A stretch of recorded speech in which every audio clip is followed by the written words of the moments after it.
Lendo o Tempo e o Vento.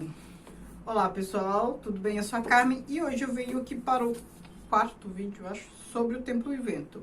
Eu vou comentar o tomo 2 do volume 2, O Retrato. Aqui a gente está continuando a história do Rodrigo Cambará.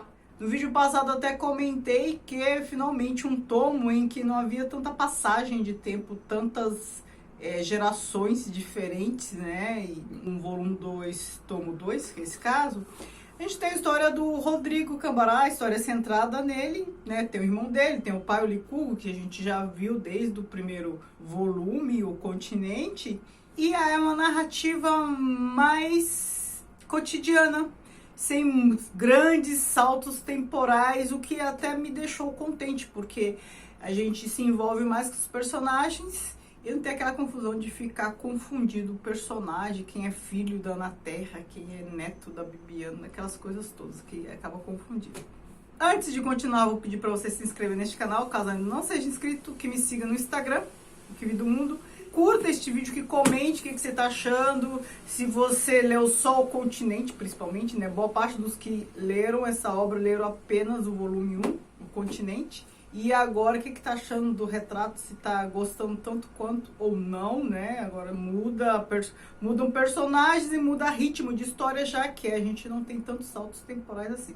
Comente aqui embaixo, vou adorar saber. Veja as opções também para membros, né? Toda semana tem conteúdo novo no canal para membros, exclusivo para membros. Teoria literária, comparação, análise comparativa de livro e filme. Então aqui a gente tem a continuação da história do Rodrigo. Não, tivemos o quê? O encerramento com a eleição para presidente. E os candidatos mais fortes eram Hermes da Fonseca e o Rui Barbosa. O Rodrigo e a família dele faziam campanha para o Rui Barbosa, de orientação mais progressista e tal. Hermes da Fonseca era conservador. Sabemos que o Rui Barbosa nunca foi presidente da República, que sim Hermes da Fonseca, então era um fato que a gente já sabia como ia se desenrolar.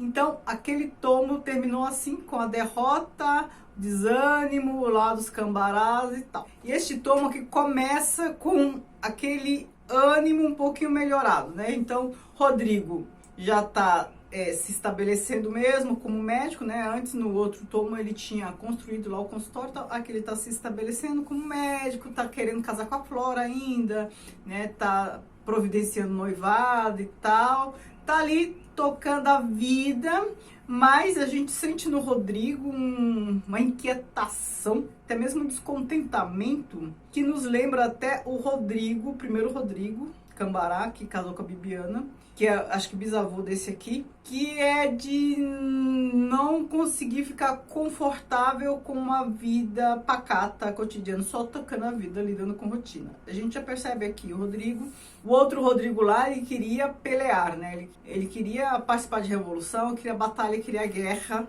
que era a forma de participar da política da época, né? A gente está falando de um período que não tinha partido político, não tinha república, não tinha nada, naquela época do outro Rodrigo. E este aqui também, ele tem esse afã pela política, tanto é que ele faz campanha e tudo mais. Então a gente pode entender que esses dois Rodrigos, eles têm muito em comum, não só o nome, não só o sangue, né? São bonitos, são mulherengos e tem essa inquietação política de se envolver com grandes coisas, de libertar a nação, essas coisas todas. Cada um a seu modo, porque cada um está vivendo num tempo, né? Então, este Rodrigo aqui vive já no tempo da República. Então, qual é a melhor maneira de fazer isso? Olha, se envolvendo com política, se filiando a partidos, fazendo campanha. Ele até tinha criado lá o jornal A Farpa, que é para ficar com essas narrativas políticas ofensivas e tal. E aqui nesse segundo tomo, como perderam as eleições, aí parou um pouco de publicar, deixou de lado a Farpa, tentou reestruturar a vida, mas ainda com essa inquietação. Ele acaba por se casar com a Flora mesmo.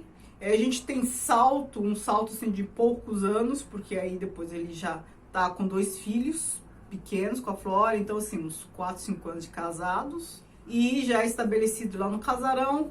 O pai dele e o irmão continuam lá na fazenda, no Angico, lá lidando com a terra, e ele no casarão se envolvendo com a dinâmica da cidade, ainda com o gosto refinado, né? A diferença desse Rodrigo para o outro é que esse já está formado também, né?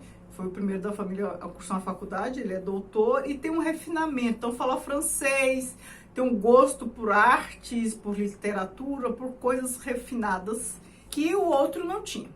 Nesse contexto, o que acontece? A Primeira Guerra Mundial, antes da Primeira Guerra Mundial, o cometa Halley, né? Que passa de 70 e 70 anos, acho que não lembro quando foi, eu lembro que na década de 80 teve de novo comentários sobre o cometa Halley. Primeira Guerra Mundial, né, então os comentários da guerra.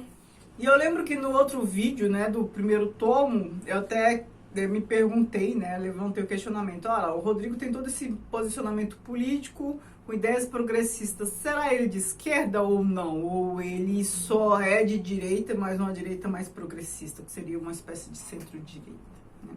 Aqui a gente tem algumas nuances que já dá para perceber. No fim do livro fica mais claro, porque no fim do livro já tem um avanço maior. Do livro que eu falo, que o volume 2, deste tom aqui, né, o volume 2. Já vou comentar isso. Mas aqui a gente percebe, tem uma passagem aqui, em que ele demonstra um certo ranço pelos Estados Unidos. Ele não gosta, mas assim, ele adora a França, imperialismo por imperialismo, né? O francês, digamos, seja o mais tradicional, mas enfim. Vou ler o trechinho que expressa o posicionamento dele em relação aos Estados Unidos. Rodrigo deu, então, voz à sua má vontade para com os Estados Unidos. Era um país grosseiramente materialista, uma nação de novos ricos e comerciantes empedernidos. Que grande poeta, que grande romancista, que grande filósofo, que grande pintor, que grande compositor haviam dado ao mundo? É uma pergunta. A única figura de estatura universal que tinham produzido por uma inexplicável aberração fora de Abraham Lincoln. Confundiam tamanho com qualidade, preocupavam-se demais com cifras e estatísticas. Tudo quanto possuíam ou faziam era o maior do mundo. E apesar de serem senhores de um território quase tão grande como o do Brasil, estavam estendendo seus tentáculos de polvo pelos países vizinhos, tinham já abocanhado Puerto Rico e viviam a meter-se na vida de Cuba e do México, do qual já haviam arrebatado o Texas e a Califórnia. Então, aqui, o posicionamento dele sobre os Estados Unidos. Mas ele ama a Europa, ele ama a França, então percebam, quando ele mal fala, ou melhor, mal pensa, porque isso aqui não é fala, os Estados Unidos, se percebe que é mais por falta de uma tradição cultural, artística, é mais pelo fato de o país ser novo, não ter tradição, do que por fazer o que faz, né? Porque também nesta época aqui os Estados Unidos não eram como os Estados Unidos como a gente conhece hoje. Era um país que estava começando a despontar no mundo, né? Depois da Primeira Guerra Mundial, que os Estados Unidos começam a se fortalecer e a despontar como grande potência. Então era muito difícil o Rodrigo, sendo como era, admirar um país como esse. E o Rodrigo, ele não era um defensor dos pobres. Então eu vou ler trechos que nos ajudam a pensar qual era a posição política do Rodrigo. Aqui na situação da morte do Fandango, aquele velho capataz lá que morreu com 100 anos, tem um pensamento dele, né, que ele não tá tão comovido assim e tal, aí tem muita gente pobre, porque é o enterro de capataz, aí o que ele pensa? Por mais que se esforçasse, não podia amar aquela gente e era-lhe difícil e constrangedor ficar com aqueles miseráveis por muito tempo na mesma sala, a sentir-lhes o cheiro, a ver-lhes as caras terrosas, algumas das quais de uma fealdade simiesca. Então é o pensamento dele. Então assim, Rodrigo é pelos desvalidos? Não, não é. Ele é uma posição aqui de centro-direita. Ele quer, o posicionamento dele é abaixo ao conservadorismo, mas pela manutenção do status quo. E aqui, o grande lance desse tomo é um relacionamento que ele acaba tendo com uma moça, uma austríaca, né? Vai uma família de austríacos lá se apresentar, cantar, acho que de músicos e tal. Aí eclode a Primeira Guerra Mundial, eles são impedidos de voltar para a Áustria, e aí o Rodrigo os ajuda a se estabelecerem ali na Santa Fé. Então ele providencia casa, móveis, aí fala com eles, né? Fala francês com eles. e tal. E aí tem a moça, a Toni Weber, por quem? Filha lá do casal, porque ele se apaixona. Né? Ele já tá casado com 2 filhos, só que ele é um mulherengo inveterado. Né? Então ele acaba se apaixonando por essa moça, tem um caso com ela, e a história dos dois tem um desfecho assim bem trágico. O grande peso desse tomo é esse envolvimento dos dois, é o que acontece aqui. É um acontecimento que o abala assim, terrivelmente. E termina o livro com um salto temporal gigantesco, que os filhos dele, que eram pequenos aqui, já estão grandes. É um salto assim de mais de 25 anos, porque aí no finzinho temos os filhos, mais filhos que nem tinham nascido aqui, aparecem já adultos, e a gente tem a figura do Floriano, que era pequenininho aqui, já adulto, um escritor. A gente tem a figura do Jango, que é um que não aparece, não tinha nascido aqui ainda na época, que é conservador, ele tem um perfil como do tio, do Toribio, de conservar, preservar a terra, ali, trabalhar na terra e tal. E tem o Eduardo, um outro filho que também aqui no decorrer desse tomo ainda não havia nascido no começo, que é o terceiro filho, né, homem, porque ele tem mais 2 filhas depois. E esse Eduardo, ele é um comunista. Então, em comparação ao Eduardo, Rodrigo, ele é um conservador.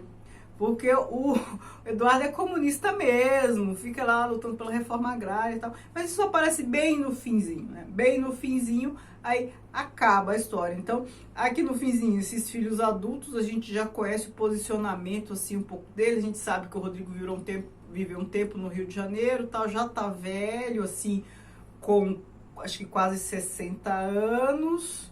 E a história termina, mais ou menos. E eu imagino que no próximo volume a gente tem a continuidade da história com os filhos adultos. Talvez a gente tenha acesso também ao que aconteceu com o Rodrigo nesse período, né? Porque a gente tem um salto aqui de mais de 25 anos, pelo que eu entendi. E talvez a gente tenha um pouco desses 25 anos, né? Mas aí o próximo livro, o próximo tomo já é o volume 3, já é o Arquipélago. O Arquipélago ele é dividido em 3 tomos. Mas eu gostei muito, a gente se envolve muito com os personagens, porque quando não vai mudando de geração, a gente tem a oportunidade de se envolver com outros personagens para além desses que são os principais da família Terra Cambará, né? Os amigos e tal, a história de cada um, e aí fica bem interessante. Agora vamos ver o que nos aguarda aí no próximo volume. Muito obrigada, beijos e tchau, tchau.